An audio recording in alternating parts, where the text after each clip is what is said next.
Niseng ve karong ahoya ve non nang pen bu an ka ching hon lo.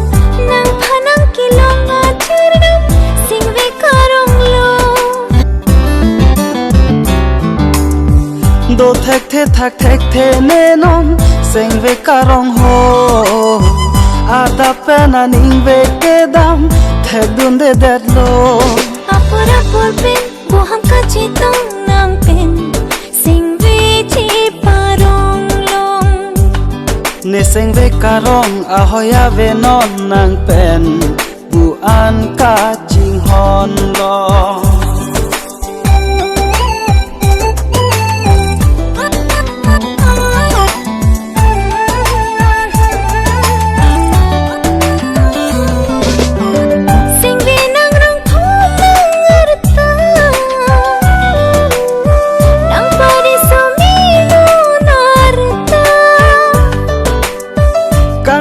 Dam de arta